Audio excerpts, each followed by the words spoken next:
Bom dia. O frio atrapalhou. Bom dia. Agora vocês esquentaram. Abra sua Bíblia em Mateus 13. Nós vamos ler dos versículos 31 a 35.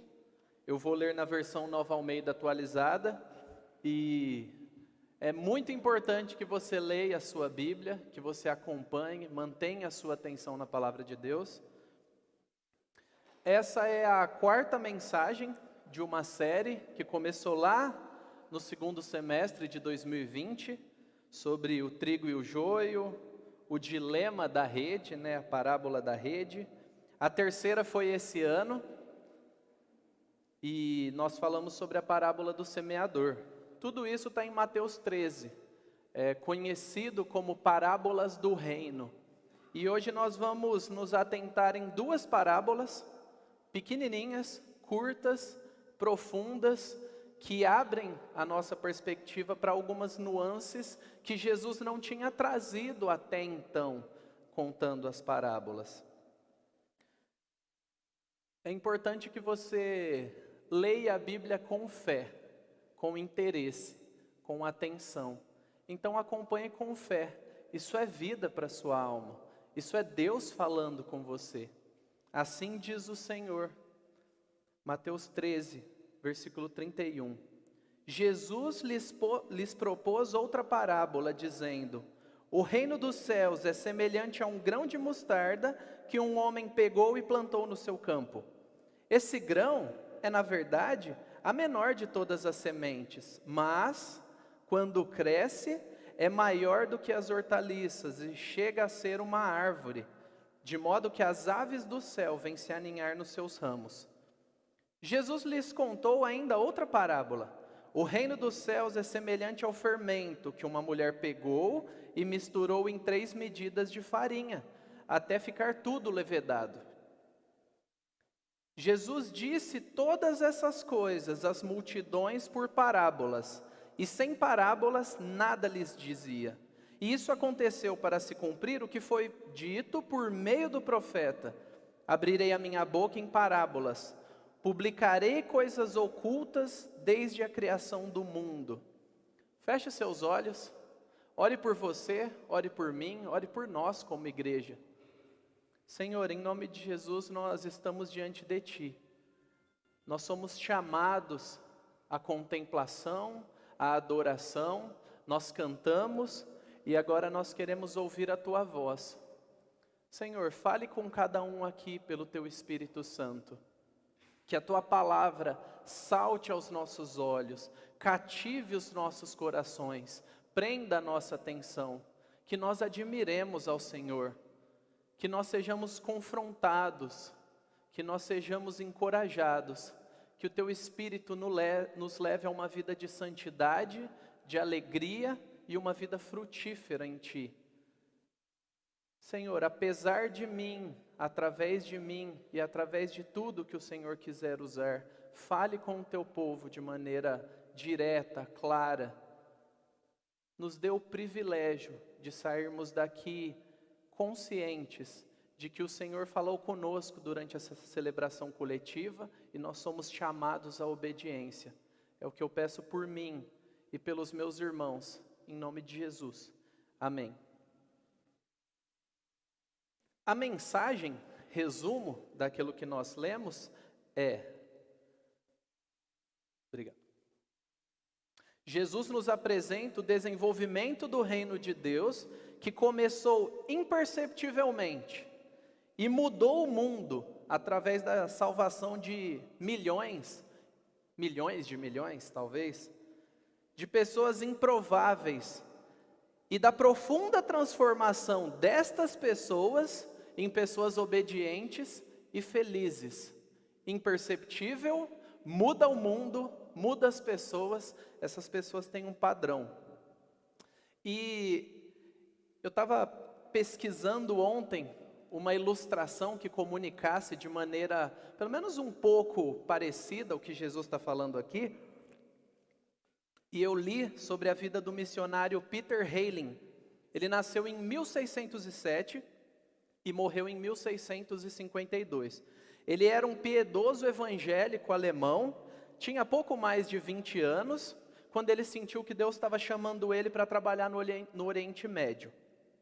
E ele termina a faculdade, os estudos, ele fez direito, teologia ali junto, ele viaja para o Egito para aprender a língua árabe, mas quando ele está lá, ele recebe um convite inesperado de um bispo da Etiópia, um bispo da igreja ortodoxa. E aí isso é 1634. Não havia protestantes na Etiópia naquele momento. E ele vai, ele aceita esse convite, ele dá um bom testemunho, ele prega o evangelho de forma que o imperador se torna favorável à pessoa dele. E ele começa a trabalhar como tutor dos filhos dos nobres lá da Etiópia. E ele também exerceu a função de médico da corte, com os conhecimentos que ele tinha, tudo isso enquanto ele pregava o evangelho. E durante esse período, ele ainda foi capaz de traduzir, os historiadores não têm certeza se todo ou parte do Novo Testamento, para a língua amárica, que era a língua naquela época da Etiópia. Só que em 1652 ele falece. A gente não sabe do que ele morreu.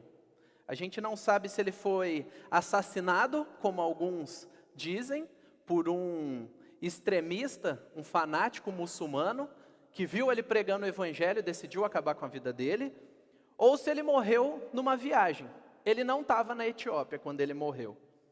No entanto, o seu trabalho, uma pessoa, num país sem protestantes, preparou o caminho para algo que ele nem imaginaria. O missionário James Bruce, em 1770, 118 anos depois, chega àquele lugar e identifica uma influência do evangelho no meio daquele povo, que não tinha protestantes.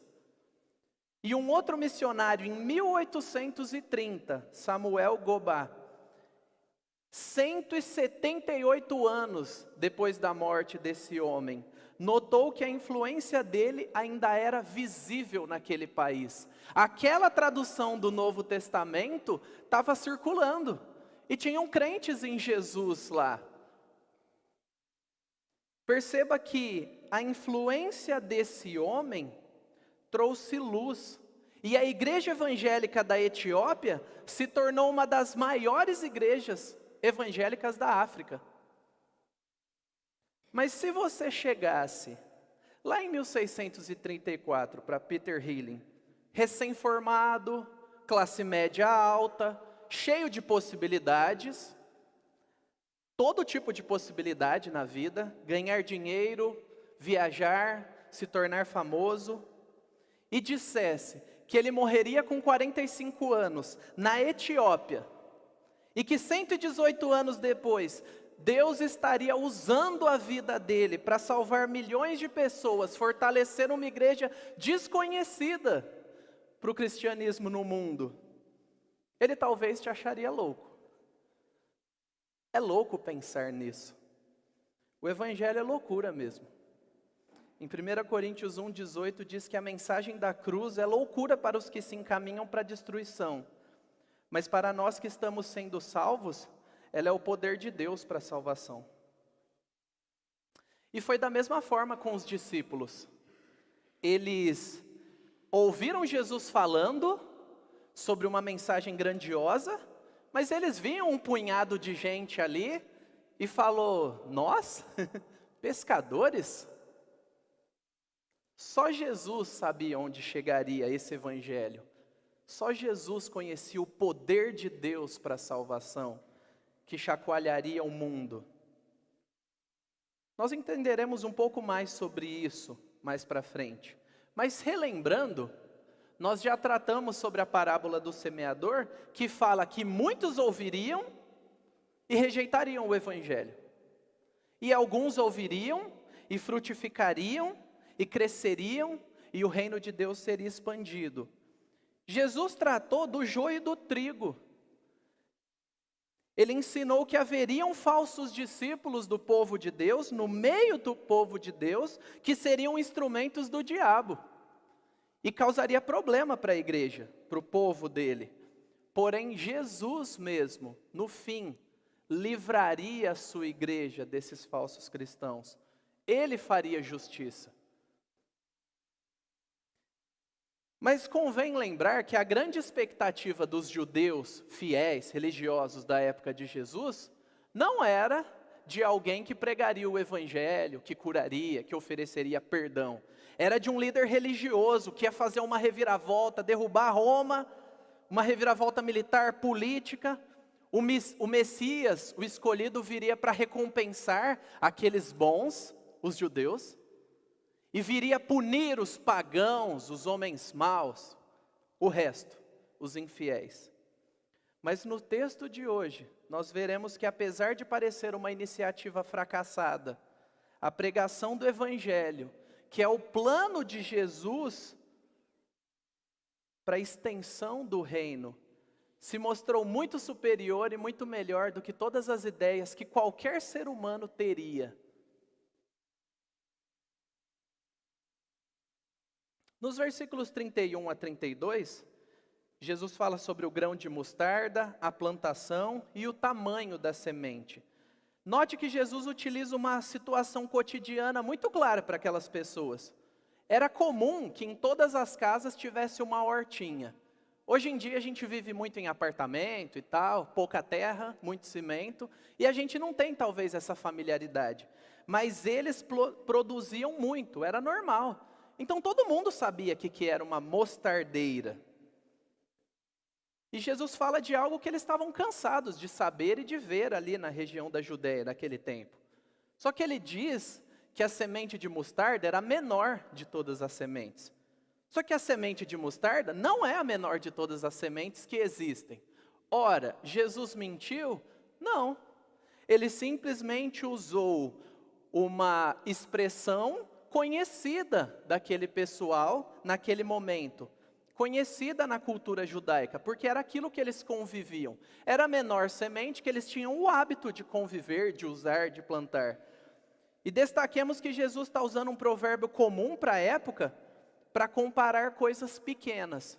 E ele faz isso lá em Mateus 17, 20, que Jesus vai falar da pequenez da fé dos discípulos. E ele fala: em verdade lhes digo que se tiverem fé como um grão de mostarda, vocês dirão ao monte, mude-se daqui para lá e ele se mudará. Então é uma expressão comum, simples, para falar sobre coisas pequenas. E ao olharmos o início do cristianismo, nós perceberemos que comparado com as outras religiões, que tinham dezenas de milhares, milhões de seguidores na época, esses discípulos eram uma minoria ínfima, aparentemente irrelevante. Não valeria a pena se preocupar com esse grupinho. Mal sabiam eles que a parábola continua no versículo 32. Mas quando cresce, é a maior de todas as hortaliças e chega a ser uma árvore. A altura destas mostardeiras cultivadas na Judéia, comumente não passava de 2 metros. Não era grande, mas algumas extrapolavam o crescimento e chegavam a 3,5 metros, 4. É desse tipo de crescimento que extrapola que Jesus está falando aqui. E Sproul comenta sobre esse trecho o seguinte: sim, o reino de Deus é minúsculo agora, nesse momento que Jesus está falando. Mas esperem, a semente de mostarda mal pode ser vista quando colocada na terra. Porém, depois começa a crescer e se expandir até se tornar uma árvore grande o suficiente para servir de ninho às aves. Assim será o reino de Deus. Nós estamos vivendo essa realidade. Jesus está lá no começo falando o que aconteceria. E os pequenos começos não devem ser subestimados dentro do povo de Deus e do reino de Deus. Nós temos Noé sozinho, nós temos Jacó pilantra, sozinho, fugido. Nós temos Davi, o irmão irrelevante, o mais novo, E Deus nunca dependeu de nada para fazer a sua vontade. E Ele tem o hábito de muitas vezes escolher os desprezados, os esquecidos e os que não têm muita coisa para oferecer, para chacoalhar o mundo, para cumprir a sua vontade. E eu não sei você, mas geralmente a gente espera que os grandes avanços tecnológicos, na medicina, os grandes avanços do mundo venham de alguns lugares específicos. Por exemplo, a gente espera que venha do Vale do Silício os avanços tecnológicos, ou do Japão. A gente espera que venha das maiores e melhores universidades, mais concorridas, os homens e mulheres melhor graduados do mundo. A gente espera que as soluções geralmente venham de lá. Mas nos certifiquemos de lembrar que no reino dos céus não é dessa forma. O reino está crescendo e frutificando em favelas, em escolas, em praças, em empresas e também em centros acadêmicos. Tudo conforme a vontade do Espírito. Só que esse crescimento dessa mostardeira, ele pode ser analisado hoje. Esse evangelho cresceu. E ele pode ser visto e estudado hoje. Existem missiólogos que estudam a missão. E hoje, o maior crescimento do evangelho no globo se dá no que é chamado de sul global. Basicamente, os países que eram chamados de terceiro mundo antes, economias emergentes hoje, trocam tantos os nomes que não dá para ser tão preciso. Mas é geralmente ali do Equador, você pega o mapa mundi, Equador para baixo. O evangelho está bombando nesses países, mesmo que a gente não esteja ouvindo tanto. E se formos pensar que o berço do cristianismo é o Antigo Oriente Próximo, você pega ali Egito, Jerusalém, e expande para a Europa, Reino Unido, pula para os Estados Unidos e vai se expandindo. Mas quando você olha hoje, o sul global é o que chama a atenção. A Europa perdendo a fé, capengando, igrejas fechando, pessoas abandonando o cristianismo, mas o sul global avançando, transformando realidades e enviando missionários. É o que Jesus falou. Começa insignificante. Olha o que o Sproul diz nessa outra citação. No entanto, nós não podemos obter uma imagem real da saúde do cristianismo no século 21, olhando apenas para o Ocidente. Temos de olhar para outros lugares. O reino dos céus está experimentando um crescimento explosivo em locais como a China, como a Coreia, Japão, América do Sul, Europa Oriental, Austrália e muitas regiões da África. Em muitas dessas localidades, o cristianismo tornou-se uma influência dominante na cultura, como aconteceu no Ocidente há 2000 anos atrás. Eu trouxe uns dados aqui da Pew Research. É uma empresa que trabalha com pesquisas, e eles elaboraram esse gráfico. E eu quero destacar 3 coisas só. Cristãos aqui são protestantes, católicos e seitas que se dizem cristãs, que creem em Jesus do jeito deles. 31% no mundo. Muçulmanos, 24%. Mas esses não religiosos são aquelas pessoas que oram ao universo, que creem no horóscopo, que falam Nossa Senhora, que pedem oração nas igrejas evangélicas, e que estão orbitando ao nosso redor. Eles não são religiosos. Eles são religiosos, que nós sabemos, mas para eles não são. Eles não professam um credo definido. 16% do mundo hoje. E note que a fé cristã é vista no mundo como uma, dentre tantas possibilidades. Inclusive criar a minha religião e a minha versão do que quer que eu creia. E nós nunca fomos maioria, irmãos. Nós nunca fomos maioria real no mundo.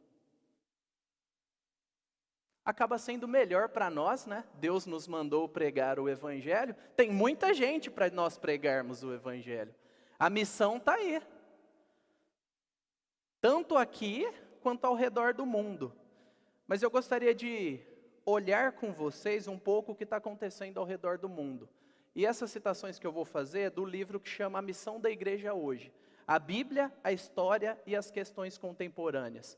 E eles trazem alguns dos desafios da igreja no sul global. E tudo que eu falar aqui, cada região, luta, carece de pastores treinados, de literatura boa, de bons líderes, porque o Evangelho chega, mas chega às heresias, a teologia da prosperidade e a mistura das crenças. Eles carecem de líderes biblicamente treinados, que consigam entender o Evangelho, viver o Evangelho e ensiná-los a viver o Evangelho. A América Latina, por exemplo, carece da formação de líderes locais, líderes bem treinados. Está aqui, esses países ao lado. E precisa de gente de fora, para treinar as pessoas de lá, para que as pessoas de lá consigam pastorear as pessoas de lá. Carecem de recursos. E quem sabe Deus não quer te chamar para ir para lá, morar lá, fazer viagens missionárias nas suas férias e servir a igreja. Mas nós temos a Ásia também. A Ásia sofre com o tráfico de drogas, tráfico humano, comércio sexual de pessoas. Esse trabalho, essa solução, essa resposta que a igreja pode ser, precisa de missionários, precisa de cooperadores financeiros, de advogados, de políticos honestos, precisa de todo tipo de gente para ajudar. Está acontecendo, é um desafio da igreja da Ásia, e nós somos um em Cristo. Quem sabe Deus não te levanta para responder essas demandas. Na Oceania, tirando a Austrália é a parte legal da Oceania, que todo mundo acha bonito, é limpo, é organizado, e glória a Deus. Mas existe a Polinésia, a Micronésia e a Melanésia. O que é isso? Não é doença. São milhares, literalmente, milhares de ilhas que têm aproximadamente 34 milhões de pessoas. E o grande desafio é que ninguém costuma olhar para essas ilhas. Nenhuma grande missão a gente ouve falando desses povos, dessas tribos. O Evangelho foi lançado há uns séculos atrás, tanto protestante quanto católico, só que não mudou de fato aquela realidade. Eles fizeram uma troca de religião. Eu vivo do mesmo jeito, eu professo Deus diferente, segue o jogo. Eles têm um grande desafio do Evangelho penetrar a identidade deles, moldar a identidade deles. Muitos têm uma fé superficial, só trocou o esquema, a casca. Eles precisam de missionários, de pastores, precisam de sustento. Eles precisam que olhem para eles. Jesus está indo até eles. Nós vamos? Você vai? Aí você pensa, não, Mário, mas a gente pode olhar para cá também. E claro que a gente pode olhar para cá, e eu estou olhando para cá. Olha essa conta que eu fiz ontem. Eu não sou tão bom de matemática, mas eu consegui fazer essa conta e você vai conseguir acompanhar comigo. Eu fiz era meia-noite, então, mas eu conferi. Se tiverem 100 igrejas sérias em Ribeirão, que eu não acredito que tenha, mas se tiverem 100 igrejas sérias, cristãs, bíblicas em Ribeirão, e dividirmos a quantidade de habitantes, 702 mil pessoas, por elas, sabe quantas pessoas deveriam ser evangelizadas por cada igreja? 7.020 pessoas, se tivesse.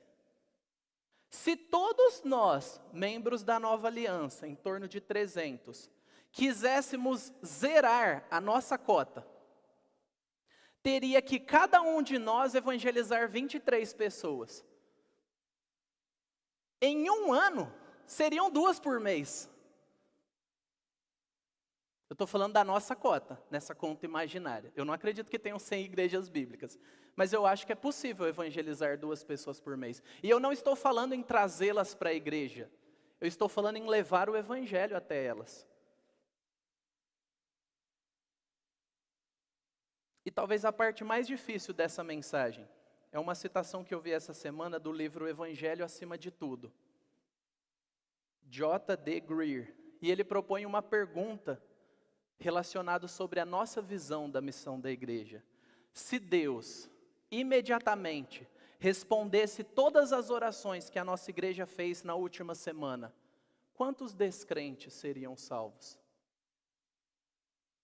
Instantaneamente, Deus respondeu. Eu temo que nós faríamos muito dinheiro. Muitos seriam curados de doenças sérias ou não. Nós teríamos muitas viagens, muitos concursos, muita coisa, muito negócio fechado. E a gente até ajudaria muita gente. Mas quantas pessoas seriam salvas através das nossas orações? Estou falando nós, eu e você aqui. E eu me pergunto isso.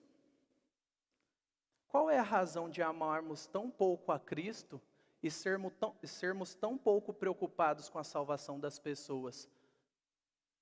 Que não obedecemos à ordem dele e não nos compadecemos dos incrédulos, aqueles que não conhecem o Evangelho, a ponto de pregar a única mensagem que pode salvá-los. Única mensagem que pode salvá-los. Nós precisamos nos arrepender. Nós precisamos buscar mudança.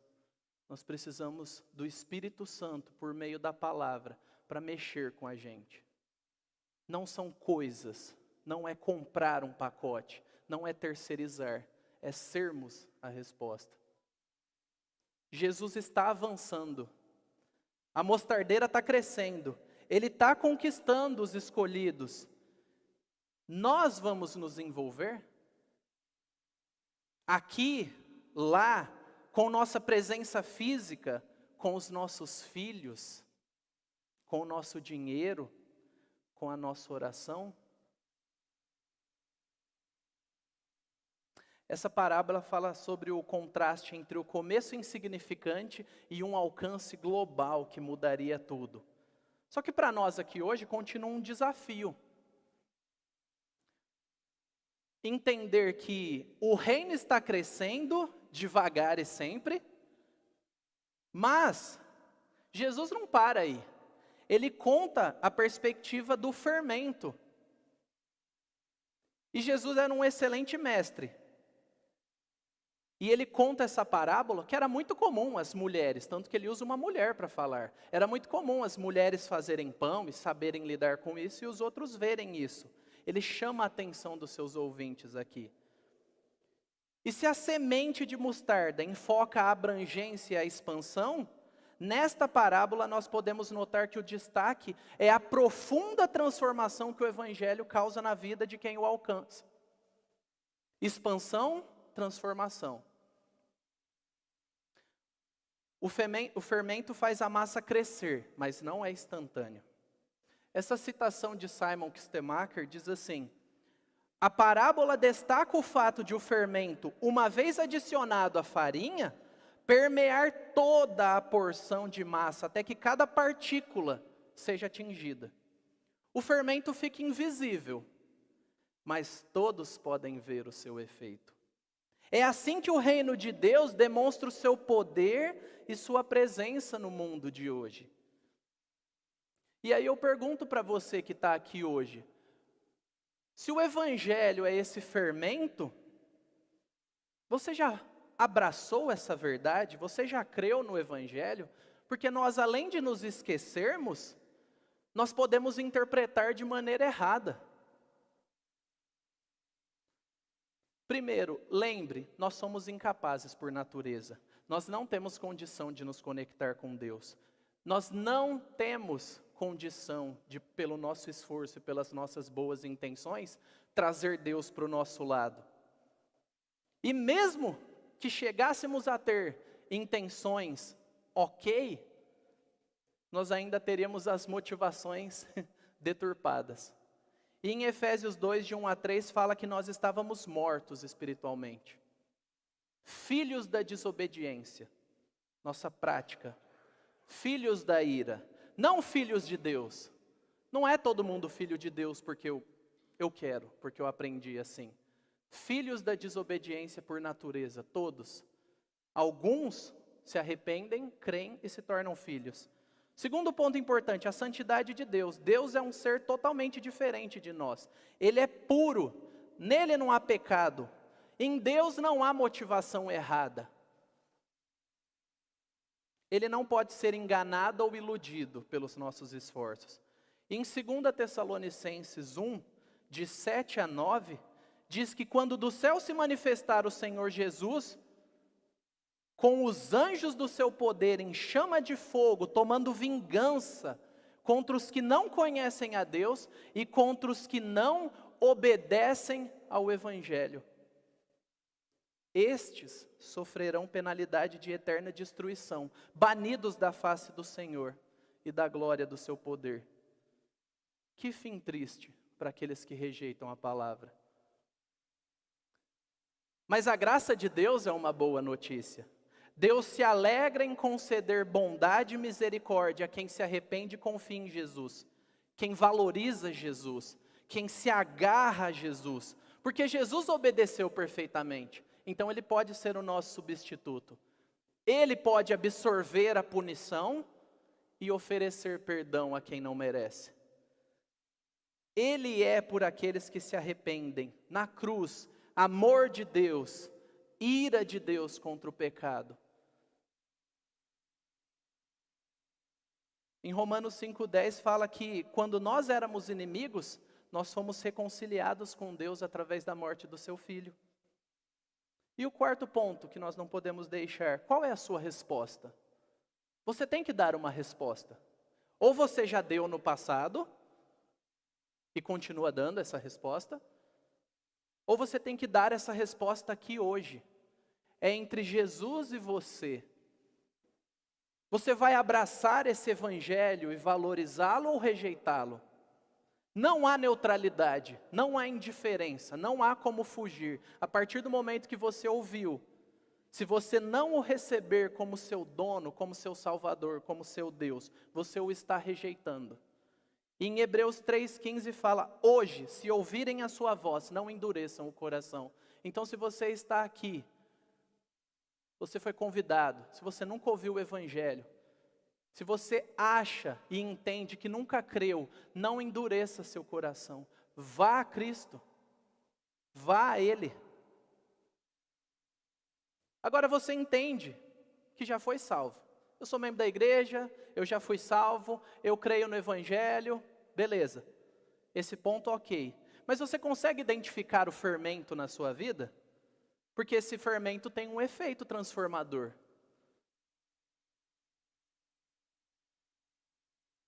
Pense brevemente sobre a sua vida. Pensemos sobre a nossa vida. Em Efésios 4, de 25 a 32, fala sobre condutas práticas. Leia por um momento o que está em negrito.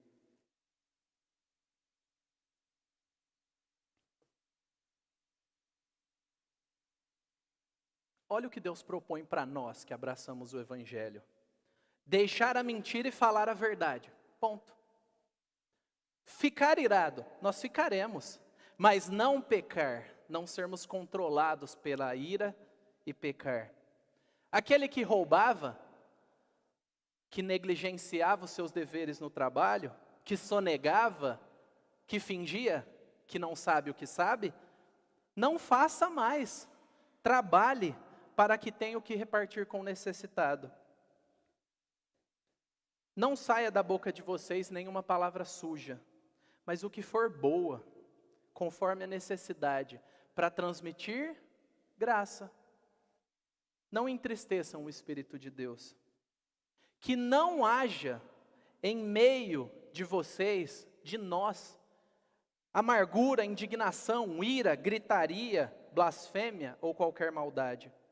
Pelo contrário, que nós sejamos bondosos e compassivos uns para com os outros, perdoando uns aos outros, como também Deus em Cristo nos perdoou, não diferente do que recebemos, mas a extensão daquilo que recebemos. Há elementos como esse crescendo em nossas vidas, em nossas famílias? Você influencia pessoas, seus amigos, para que eles admirem esse Cristo? É o chamado de Deus para nós. Não sossegue até identificar esses elementos da graça crescendo em você, mudando você gradativamente. Mas lá nos 2 últimos versículos, Mateus ele cita um profeta falando sobre Jesus, e Jesus usava parábolas, porque ele usava parábolas, e o ponto é que Mateus está querendo dar uma ênfase, que Jesus fazia o que ele fazia porque ele era o Messias.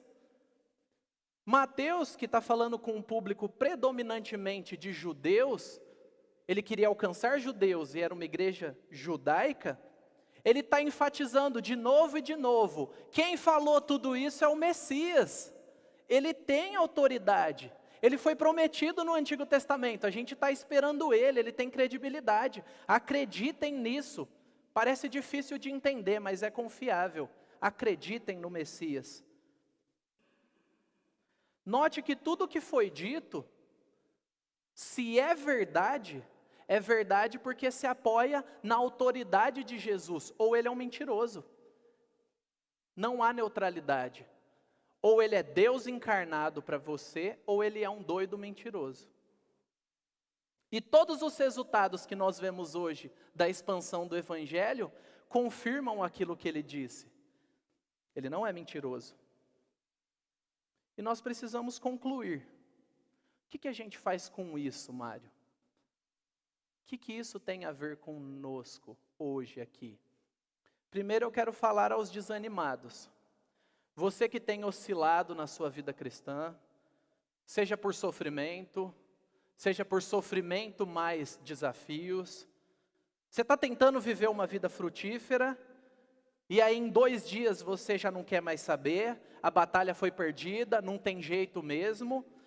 Em casa você só fala o que não deve e entende errado o que ouve, se omite, se isola, se enche de distrações, para evitar conversar com seu cônjuge, com seu filho, com seus pais, com quem quer que seja. Hebreus 12, de 2 a 3 tem algo para falar com você. Olhando firmemente para o autor e consumador da fé, Jesus, o qual, em troca da alegria que lhe estava proposta, suportou a cruz sem se importar com a vergonha. Portanto, pensem naquele que suportou tamanha oposição dos pecadores contra si mesmo, para que vocês não se cansem e nem desanimem. O remédio para o desânimo, a cura para a fraqueza da nossa fé, é olhar para Jesus. Esse Jesus que enfrentou tudo isso, essa cruz. Quando a gente olha para Ele com fé, Ele nos enche de esperança, esperança que não vai nos abandonar. E nem nós, como igreja, vamos te abandonar nesse processo. Tenha esperança, Ele fermentou você. Ele vai continuar transformando você, se você está em Cristo. E esperança aqui, eu não estou falando de um sentimento, não. Estou falando de uma realidade. A realidade de uma convicção que te move a confiar. Que gera uma postura, confiança, obediência, não sentimento. Agora eu gostaria de falar aos pais. Todos os pais. Se você tem tentado criar seus filhos no caminho do Senhor, continue. A sua obediência não será perdida debaixo da graça de Deus. Amém? Essa é a nossa esperança. Aos pais de filhos pequenos, eles parecem não estar prestando atenção. Seja fiel, confie que o Espírito está agindo na vida deles. Não desanime. Respire, chore se necessário, ore, continue. Aos pais de adolescentes, e hoje em dia dizem que a adolescência vai até os 30, né? Então você sabe a sua situação aí.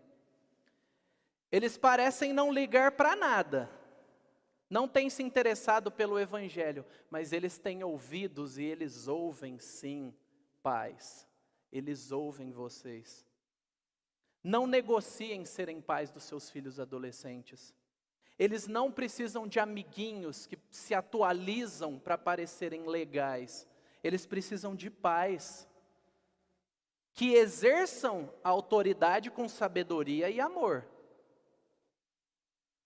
de forma que aponte para o Deus da palavra, para esse Cristo que esteve na cruz.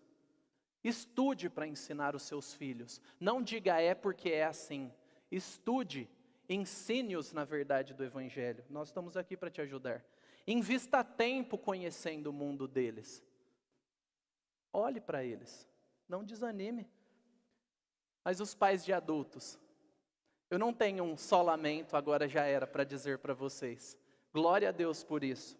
Sua influência sobre seus filhos pode parecer sutil, mas que eles encontrem em vocês sabedoria bíblica, experiência profunda com Deus, fruto de uma vida com Deus, para que eles se apeguem ao seu Deus, ao Deus que você conhece, vive, obedece, prega, quando a vida passar por cima dele nas ilusões. Tenha isso a oferecer para os seus filhos, por favor. Mas eu gostaria de falar com os acomodados aqui. Isso daqui não é para nós olharmos uns para os outros pensando em para quem é o recado. É para você que sabe de si, que o Espírito está falando para você e você sabe quem é. Se você sabe que tem deixado de lado a prioridade da sua vida de fé, o compromisso com o reino, saiba, o reino vai se expandir. Pessoas serão transformadas. Pessoas serão resgatadas de vícios, de relacionamentos quebrados. Mas que você não jogue fora o privilégio de encontrar alegria em participar disso. Encontre a sua alegria em participar disso que Deus está fazendo. Não só na sua vida e da sua família. Seja um instrumento de Deus naquilo que Ele está fazendo. Pare de culpar a sua agenda, a sua esposa, o seu trabalho, o seu filho, o seu joelho, o frio. Pare de arranjar desculpas, você que está acomodado. Pare de justificar sua indisposição, seu desinteresse ou a sua dureza de coração. Pare, desista, não lute. Se arrependa, admita o que Deus diz sobre você, o que você sabe. Se desperte para Deus com a sua mente, com o seu coração, com o seu tempo, através da palavra, com os seus dons. Comece através daquilo que Deus está fazendo nessa igreja. Há espaço para você se envolver, há espaço para você trabalhar e há muitos frutos para você ver. Glória a Deus por isso. Nós podemos ver. Se envolva e você verá. E a partir dessa igreja, para o mundo, aonde Deus quiser te levar, nos levar. Se você sabe que está nessa condição, procure seu líder de GP. Procure algum presbítero. Procure o pastor Oscar. Mais um procurando o pastor Oscar. A gente está aqui para isso. Deus vai dar graça para ele. Mas não só ele, procure presbíteros, o seu líder de GP, procure um amigo cristão sério aqui. Peça ajuda, peça oração, estude a Bíblia, abra seu coração. Não viva uma vida cristã sem graça, indiferente, infrutífera, sem alegria. Sem frutos, não vai ter alegria. Sem obediência, não vai ter frutos. Deus fez desse jeito. Agora, para todos nós, você já ficou desanimado por causa do desprezo ao cristianismo? Eu chamo os meus irmãos da música aqui. Por parte da sociedade ao seu redor? Você às vezes se sente deslocado por estar na igreja aos domingos pela manhã ou à noite, enquanto seus amigos e vizinhos estão jogando bola,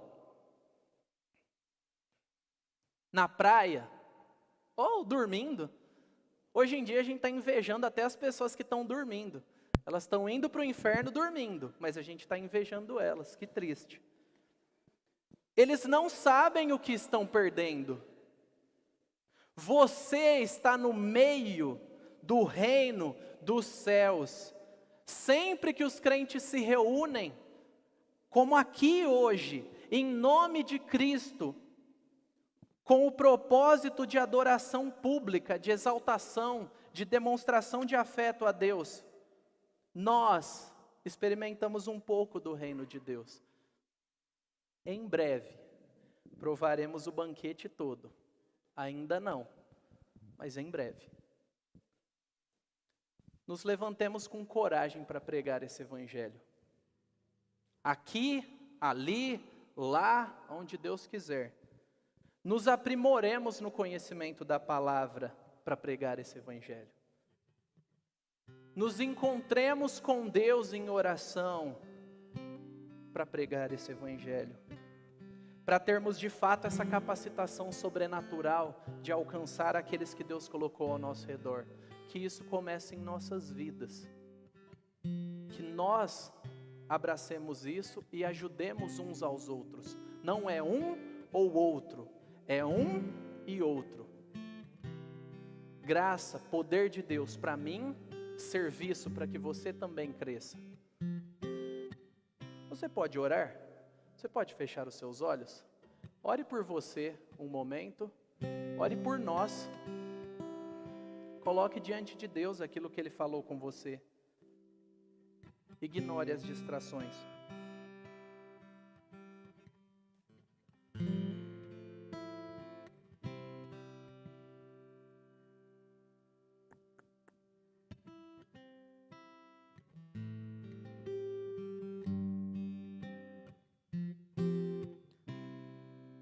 Senhor, nós somos o Teu povo e nós falhamos. Nós precisamos do Teu perdão muitas e muitas vezes e continuaremos precisando. Mas nós não queremos só o Teu perdão. Nós queremos restauração. Nós queremos crescimento. Nós queremos ver a nossa obediência a Ti impactando a nossa vida, a nossa família, a nossa igreja e todos aqueles que o Senhor quiser alcançar pela obra do Teu Espírito. Senhor, nos dê arrependimento verdadeiro, profundo, transformador. Restaura os nossos relacionamentos, os nossos lares, as nossas vidas. Não nos deixe, ó Deus, infrutíferos, insatisfeitos e reclamões. Nos muda, nos dê a alegria de sermos parte dessa árvore que está crescendo, de vermos o fermento em nós e ver o Senhor fermentando vidas a partir da nossa. Nos levante como uma igreja unida, santificada pelo Teu Espírito, e serva, que pregue o Teu Evangelho, que não negocie a verdade, mas que acolha aqueles que chegam quebrados também. Nos dê um coração como o Teu. O Senhor é o dono do nosso coração, o Senhor é o dono da nossa vida. Nos ajude a sermos como o Senhor e nos ajude a vivermos vidas menos complicadas, para que possamos viver contigo o Evangelho simples e verdadeiro que o Senhor nos propõe. Abençoe a mim e aos meus irmãos, nos sustente e nos dê graça, por favor, em nome de Jesus.